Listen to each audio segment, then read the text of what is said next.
हालदार साहब को हर 15वें दिन कंपनी के काम के सिलसिले में उस कस्बे से गुजरना पड़ता था। कस्बा बहुत बड़ा नहीं था। जिसे पक्का मकान कहा जा सके वैसे कुछ ही मकान, और जिसे बाजार कहा जा सके वैसा एक ही बाजार था।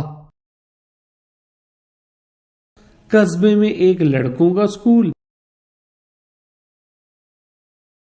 एक लड़कियों का स्कूल, एक सीमेंट का छोटा सा कारखाना, 2 ओपन एयर सिनेमा घर और एक ठो नगर पालिका थी।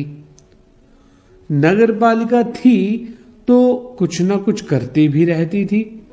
कभी कोई सड़क पक्की करवा दी तो कभी कुछ पेशाब घर बनवा दिए, कभी कबूतरों की छतरी बनवा दी तो कभी कवि सम्मेलन करवा दिया।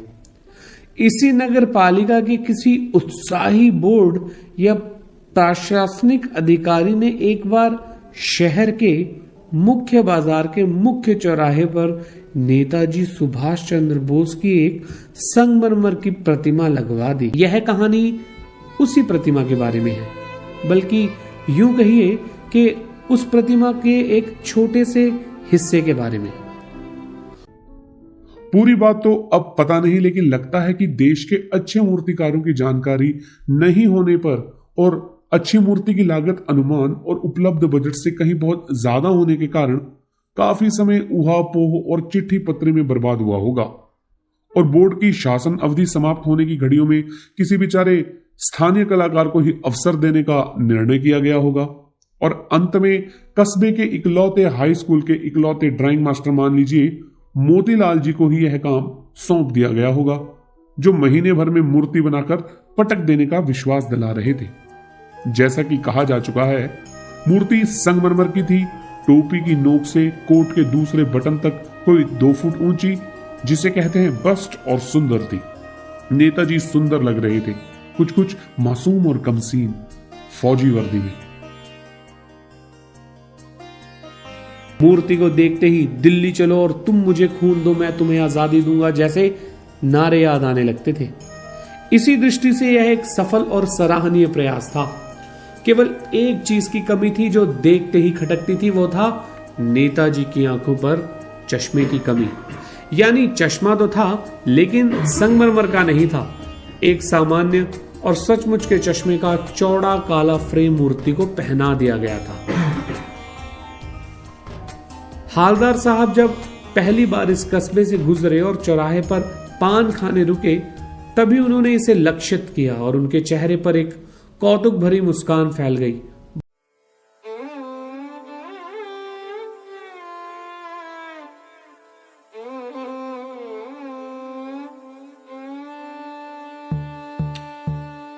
वाह भाई, क्या आइडिया है। मूर्ति पत्थर की लेकिन चश्मा रियल। जीप कस्बा छोड़कर आगे बढ़ गई, तब भी हालदार साहब इस मूर्ति के बारे में ही सोचते रहे और अंत में इस निष्कर्ष पर पहुंचे कि कुल मिलाकर कस्बे के नागरिकों का यह प्रयास सराहनीय ही कहा जाना चाहिए। महत्व मूर्ति के रंग रूप या कद का नहीं, उस भावना का है, वरना तो देशभक्ति भी आजकल मजाक की चीज होती जा रही है। दूसरी बार जब हालदार साहब उधर से गुजरे तो उन्होंने मूर्ति में कुछ अंतर देखा। ध्यान से देखा तो पाया कि चश्मा दूसरा है। पहले मोटे फ्रेम वाला चौकोर चश्मा था, अब तार के फ्रेम वाला गोल चश्मा है। हालदार साहब का हैरानी भरा चेहरा और हैरानी भरी सोच से उन्होंने कहा, वाह भाई, क्या आइडिया है। मूर्ति कपड़े नहीं बदल सकती लेकिन चश्मा तो बदल सकती है। तीसरी बार फिर नया चश्मा था। हालदार साहब को आदत पड़ गई हर बार कस्बे से गुजरते समय चौराहे पर रुकना, पान खाना और मूर्ति को ध्यान से देखना। एक बार जब कौतूहल दुर्दमनीय हो उठा तो पान वाले से पूछ ही लिया, क्यों भाई, क्या बात है? यह तुम्हारे नेताजी का चश्मा हर बार बदल कैसे जाता है? पान वाले के खुद के मुंह में पान ठूसा हुआ था। वह एक काला, मोटा और खुशमिजाज आदमी था। हालदार साहब का प्रश्न सुनकर वह आंखों ही आंखों में हंसा। उसकी तोंद थिरकी। पीछे घूमकर उसने दुकान के पीछे पान थूका और अपनी लाल काली बत्ती सी दिखाकर बोला, कैप्टन चश्मे वाला करता है। क्या मतलब? क्या करता है? हालदार साहब कुछ समझ नहीं पाए। चश्मा चेंज कर देता है। पान वाले ने समझाया। क्या मतलब? क्यों चेंज कर देता है? हालदार साहब अब भी नहीं समझ पाए। कोई गिराक आ गया समझो, उसको चौड़े चौखट चाहिए, तो कैप्टन किधर से लाएगा? तो उसको मूर्ति वाला दे गया, उधर दूसरा बिठा गया। अब हालदार साहब को बात कुछ समझ में आई कि एक चश्मे वाला है जिसका नाम है कैप्टन। उसे नेताजी की बगैर चश्मे वाली मूर्ति बुरी लगती है, बल्कि आहत करती है, मानो चश्मे के बगैर नेताजी को मुश्किल हो रही हो। इसलिए वह अपनी छोटी सी दुकान में उपलब्ध गिने चुने फ्रेमों में से एक नेताजी की मूर्ति पर फिट कर देते हैं। लेकिन जब कोई ग्राहक आता है और उसे वैसे ही फ्रेम की जरूरत होती है जैसा मूर्ति पर लगा है, तो कैप्टन चश्मे वाला मूर्ति पर लगा फ्रेम संभवतः नेताजी से माफी मांगते हुए लाकर ग्राहक को दे देता है और बाद में नेताजी को दूसरा फ्रेम लौटा देता है। वाह भाई, खूब, क्या आइडिया है। लेकिन भाई एक बात अभी भी समझ में नहीं आई, नेताजी का ओरिजिनल चश्मा कहाँ गया? पान वाला दूसरा पान मुंह में ठूंस चुका था। दोपहर का समय था, दुकान पर भीड़ भाड़ भी अधिक नहीं थी। वह फिर आंखों ही आंखों में हंसा, उसकी तोंद थिरकी, कत्थे की डंडी फेंक पीछे मुड़कर उसने नीचे पीक थूकी और मुस्कुराता हुआ बोला, मास्टर बनाना भूल गया। पान वाले के लिए एक मजेदार बात थी, लेकिन हालदार साहब के लिए चकित और द्रवित करने वाली। यानी वह ठीक ही सोच रहे थे कि मूर्ति के नीचे लिखा मूर्तिकार मास्टर मोतीलाल वाकई कस्बे का अध्यापक था। बेचारे ने महीने भर में मूर्ति बनाकर पटक देने का वादा किया होगा, बना भी ली होगी, लेकिन पत्थर में पारदर्शी चश्मा कैसे बनाया जाए, कांच वाला, यह तय नहीं कर पाया होगा। या कोशिश भी की होगी और असफल रहा होगा, या ये हो सकता है कि बनाते बनाते कुछ और बारीकी के चक्कर में चश्मा टूट भी गया होगा, या पत्थर का चश्मा अलग से बनाकर फिट किया होगा, फिर वह निकल गया होगा। उफ, हालदार साहब को ऐसा बहुत विचित्र और कौतुक भरा लग रहा था। इन्हीं ख्यालों में खोए खोए पान के पैसे देकर चश्मे वाले की देशभक्ति के सामने नतमस्तक होते हुए वह जीप की तरफ चले।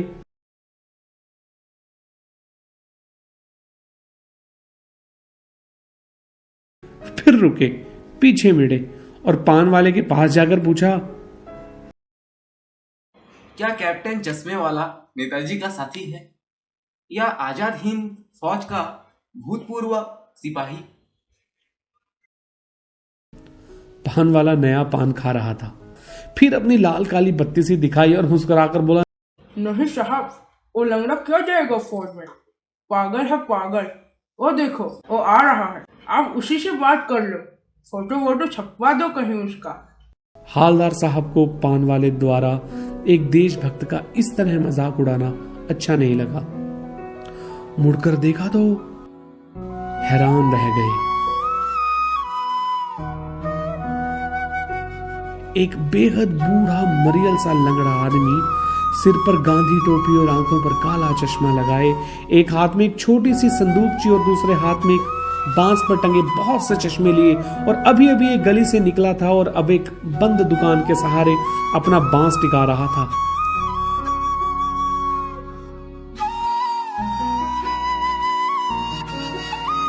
तो इस बेचारे की दुकान भी नहीं, फेरी लगाता है। हालदार साहब चक्कर में पड़ गए। पूछना चाहते थे, इसे कैप्टन क्यों कहते हैं, क्या यही इसका वास्तविक नाम है? लेकिन पान वाले ने साफ बता दिया था कि वह अब इस बारे में और बात करने को तैयार नहीं। ड्राइवर भी बेचैन हो रहा था, काम भी था। हालदार साहब जीप में बैठकर चले गए। 2 साल तक हालदार साहब अपने काम के सिलसिले में उस कस्बे से गुजरते रहे और नेताजी की मूर्ति में बदलते हुए चश्मों को देखते रहे। कभी गोल चश्मा होता तो कभी चौकोर, कभी लाल तो कभी काला, कभी धूप का चश्मा तो कभी बड़े कांचों वाला भूगो चश्मा, पर कोई ना कोई चश्मा होता जरूर। उस धूल भरी यात्रा में हालदार साहब को कौतुक और प्रफुल्लता के कुछ क्षण देने के लिए फिर एक बार ऐसा हुआ कि मूर्ति के चेहरे पर कोई भी कैसा भी चश्मा नहीं था। उस दिन पान की दुकान भी बंद थी। चौराहे की अधिकांश दुकानें बंद थी। अगली बार भी मूर्ति की आंखों पर चश्मा नहीं था। हालदार साहब ने पान खाया और धीरे से पान वाले से पूछा, क्यों भाई, क्या बात है? आज तुम्हारे नेताजी की आंखों पर चश्मा नहीं है? पान वाला उदास हो गया। उसने पीछे मुड़कर मुंह का पान नीचे थूका,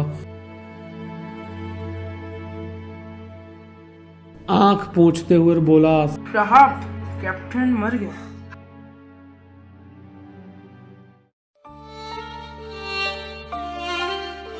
और कुछ नहीं पूछ पाए हालदार साहब। बार बार सोचते कि क्या होगा उस कौम का जो अपने देश की खातिर घर गृहस्थी, जवानी, जिंदगी सब कुछ कुर्बान कर देने वालों पर हंसती है और अपने लिए बिकने के मौके ढूंढती है। दुखी हो गए। 15 दिन बाद फिर उसी कस्बे से गुजरे। कस्बे में घुसने से पहले ही ख्याल आया कि कस्बे की हृदय स्थली में सुभाष की प्रतिमा अवश्य ही प्रतिष्ठापित होगी, लेकिन सुभाष की आंखों पर चश्मा नहीं होगा क्योंकि मास्टर बनाना भूल गया और कैप्टन मर गया। आज वहां रुकेंगे नहीं, पान भी नहीं खाएंगे, मूर्ति की तरफ देखेंगे भी नहीं, सीधे निकल जाएंगे। ड्राइवर से कह दिया, चौराहे पर रुकना नहीं, आज बहुत काम है, पान आगे कहीं खा लेंगे। लेकिन आदत से मजबूर आंखें चौराहा आते ही मूर्ति की तरफ उठ गई। कुछ ऐसा देखा कि चीखे, रोको। जीप स्पीड में थी। ड्राइवर ने जोर से ब्रेक मारी। जीप रुकते ना रुकते हालदार साहब जीप से कूदकर तेज तेज कदमों से मूर्ति की तरफ लपके और ठीक उसके सामने जाकर अटेंशन में खड़े हो गए।